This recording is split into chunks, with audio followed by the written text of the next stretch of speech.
Hey, everybody, welcome to Small Family Adventures Bible Devotion Channel.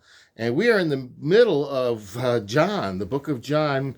Actually, we're kind of heading towards the end of it. And Jesus is about to be arrested. He's going to go to trial, and he's going to die and be resurrected. And so that means we're in John 18 right now. And Jesus, last few chapters here in John, leading up to chapter 17, he was preparing the disciples and himself for the work that he's about to do. The greatest work that has ever been done for humanity. And that is that the Creator God himself gave himself up for the sins of the world, to make things right, and to show his amazing love and affection for himself and for his people. And so let's turn to John 18, all right? When Jesus had spoken these words, he went out with his disciples across the Kidron Valley, where there was a garden, which he and his disciples entered. Now Judas, who betrayed him, also knew the place, for Jesus often met there with his disciples. So Judas, having procured a band of soldiers and some officers from the chief priests and the Pharisees, went there with lanterns and torches and weapons. Then Jesus, knowing all that would happen to him, came forward and said to them, "Whom do you seek?" They answered him, "Jesus of Nazareth." Jesus said to them, "I am he." Judas, who betrayed him, was standing with them. When Jesus said to them, "I am he," they drew back and fell to the ground. So he asked them again, "Who do you seek?" And they said, "Jesus of Nazareth." Jesus answered, "I told you that I am he. So if you seek me, let these men go." This was to fulfill the word that he had spoken. "Of those whom you gave me, I have lost not one." Then Simon Peter, having a sword, drew it, struck the high priest's servant, and cut off his right ear. The servant's name was Malchus. So Jesus said to Peter, "Put your sword into its sheath. Shall I not drink the cup that the Father has given me?" Verse 12. So the band of soldiers and their captain and the officers of the Jews arrested Jesus and bound him. First they led him to Annas, for he was the father-in-law of Caiaphas, who was high priest that year. It was Caiaphas who had advised the Jews that it would be expedient that one man should die for the people. Isn't it interesting? God worked through a man who, for all intents and purposes, didn't even recognize who the Messiah was. But he still worked through him. And Caiaphas advised the Jews and predicted that it was best that Jesus would die for the whole nation, that one man should die so that nobody would perish. And that's exactly what he did. He died for the people. Verse 15. Simon Peter followed Jesus, and so did another disciple. Since that disciple was known to the high priest, he entered with Jesus into the court of the high priest, but Peter stood outside at the door. So the other disciple, who was known to the priest, went out and spoke to the servant girl who kept watch at the door and brought Peter in. The servant girl at the door said to Peter, "You also are not one of the man's disciples, are you?" He said, "I am not." Now the servants and officers had made a charcoal fire because it was cold, and they were standing and warming themselves. Peter also went with them and standing and was warming himself. The high priest then questioned Jesus about his disciples and his teaching. Jesus answered him, "I have spoken openly to the world. I have also taught in synagogues and in the temple where all Jews come together. I have said nothing in secret. Why do you ask me? Ask those who have heard me and what I said to them. They know what I said." When he said these things, one of the officers standing by struck Jesus with his hand, saying, "Is that how you answer the high priest?" Jesus answered him, "If what I said is wrong, bear witness about what is wrong. But if what I said is right, why do you strike me?" Annas then set him bound to Caiaphas, the high priest. Now Simon Peter was standing and warming himself. So they said to him, You also are not one of the disciples, are you? He denied it and said, I am not. One of the servants of the high priest, a relative of the man whose ear Peter had cut off, asked, Did I not see you at the garden with him? Peter again denied it, and at once a rooster crowed. For remember, Peter said that he would not deny him, but Jesus said, You will deny me 3 times before the rooster crows. And Peter did that. Verse 28, Jesus goes before Pilate. Then they led Jesus from the house of Caiaphas to the governor's headquarters. It was early morning. They themselves did not enter the governor's headquarters so that they would not be defiled, but could eat the Passover. So Pilate went out to them and said, What accusation do you bring against this man? They answered him, If this man were not an evildoer, we would not have delivered him over to you. Pilate said to them, Take him yourself and judge him by your own law. Then the Jews said to him, It is not lawful for us to put anyone to death. This was to fulfill the word that Jesus had spoken to show by what kind of death he was going to die. So Pilate entered his headquarters again and called Jesus and said to him, Are you the king of the Jews? Jesus answered, Do you say this of your own accord, or did others say it to you about me? Pilate answered, Am I a Jew? Your own nation and the chief priests have delivered you over to me. What have you done? Jesus answered, My kingdom is not of this world. If my kingdom were of this world, my servants would have been fighting that I might not be delivered over to the Jews. But my kingdom is not from this world. Then Pilate said to him, So you are a king? Jesus answered, You say that I am a king.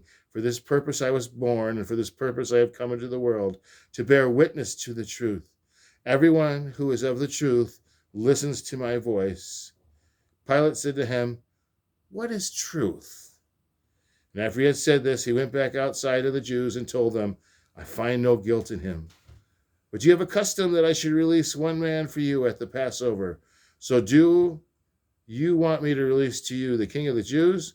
They cried out again, Not this man, but Barabbas. Now Barabbas, he was a robber.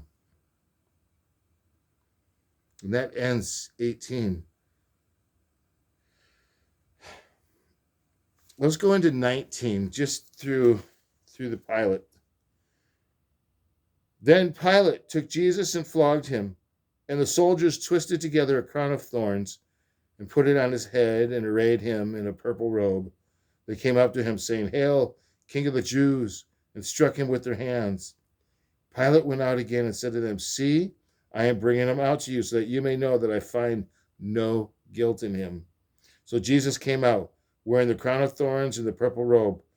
Pilate said to him, Behold the man.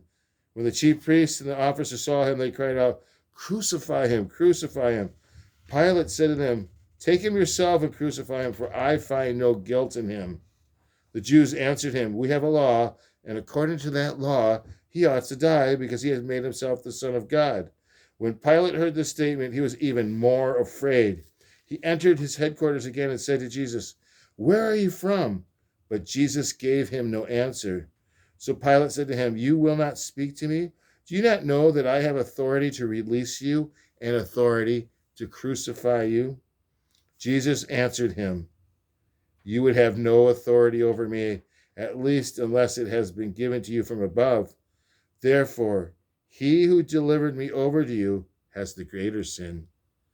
From then on, Pilate sought to release him, but the Jews cried out, If you release this man, you are not Caesar's friend. Everyone who makes himself a king opposes Caesar. So when Pilate heard these words, he brought Jesus out and sat him on the judgment seat at a place called the Stone Pavement, and in Aramaic, Gabbatha. Now it was the day of preparation of the Passover, and it was about the 6th hour. He said to the Jews, Behold your king. They cried out, Away with him, crucify him. Pilate said to him, to them, "Shall I crucify your king?" The chief priests answered, "We have no king but Caesar." So he delivered him over to them to be crucified. We're going to end that for the reading. Wow, there's a lot there to unpack. First of all, we have Peter, who, despite everything he wanted, he still denied Christ, just as was predicted. And it hurt him, cut him deep. And we're going to find later on that Jesus will, after he's resurrected, bring Peter back to him and heal him. Now, we have here a total of 6 different trials, if you will, that Jesus went through, 3 in the Jewish court and 3 in the Roman court. A couple of things that I learned as I was preparing for this is that Pilate was not a very good person. He was not a very good governor. This was a position set up that because the king Herod had died, and they didn't want another king to be in his place. They wanted a governor from Rome who would govern them, and so they had some good governors, but then Pilate came in, and Pilate he wasn't very good. He wasn't very good at his job. There was 3 things that he did that put him kind of on the bad list. And the thing is that this position, a person could be removed if the Jewish people complained to Rome and they didn't like him at all. So Pilate, as a preacher that I was listening to said, was a disaster. He had idols that he did not want to remove, and he was called out on it by the Jews. They did not want any idols brought in. They did not want them in their country, and still he brought them. And they butted heads against this. Eventually, he gathered all these people that were opposing him on this, and he put them all in this arena, and he said, "If you don't stop this, I'm going to kill you. I'm going to behead you." And they showed their necks, is how I was told. And they're like, "Come on, yeah, go ahead, kill us." They called his bluff, and he couldn't do that because he knew it wasn't a just thing to do to just kill them. So he didn't do that. But that put him on a bad, rocky surface with them. It was just uneasy. They had water issues, so they needed a new aqueduct. And Pilate, he stole from the temple money that was supposed to be to worship God, and instead stole the money to pay for the aqueduct. And then there was shields in Jerusalem that he put pictures of the Emperor Tiberius and put him in a position as God, and he had opposition from the Jews with that as well, because obviously they served one God. And so having this, he was on rocky ground. He had to really appease the Jews. So when they threatened that this is your king, and they said, "We have he who puts himself as king is not a friend of Caesar," they were warning him, "We could go to Caesar and get you out of here. You could be stripped from your position as governor." And so there's one reason that he was so quick to not free Jesus, even though he couldn't find that Jesus did anything wrong. So in the end, the Jews won. In the end, the Jews won. An interesting thing on the Jews, they were not so worried about killing the Savior of the world, not the Messiah, but they were worried about dirtying themselves, so they couldn't have Passover by going into the temple or into the Roman building. But in the end, they did not receive him as a king. They put him up to be crucified, and Pilate okayed it. And that's where we end. The next week, we're going to look at him being crucified there. We'll look at the end of chapter 19 of John. A most necessary thing, an evil thing, not just, but God used Jesus, the perfect mediator, the God-man, the one who had no sin. He became sin for us so that we could know the righteousness of God in our life. And so it's a beautiful thing out of an ugly thing. It's the most beautiful thing. And how God wove together this man, Pilate. Maybe if he had been a good governor, he would have released him. And so God just worked it out to have the right person there so that Jesus was sent to the cross. Because again, if he hadn't been, we would be in our sins. We would be dead in our trespasses and sins. So that's it for today. And so feel free to read on if you need and want. But for now, that's it for us. From my family to yours. You have an amazing day, okay? We'll see you next time. Bye.